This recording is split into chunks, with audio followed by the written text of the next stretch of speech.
एक बाबा जी ने मुस्कुराते हुए मुझसे पूछा, पुत्र कभी रमजान में रोजे भी रखे हैं? जी बाबा जी, मैं फख्र से बोला।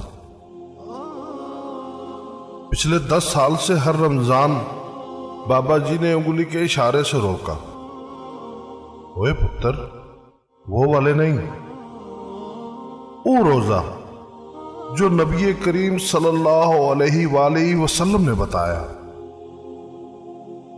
ना झूठ, ना फरेब,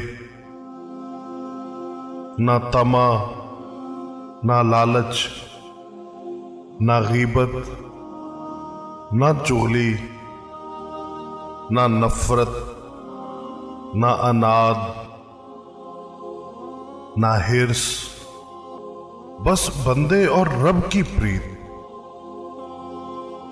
बंदे की नीयत, रब का अजर। वो वाला रोजा रख्या कदी? नहीं बाबा जी, मैंने गर्दन झुका ली, एक भी नहीं रखा।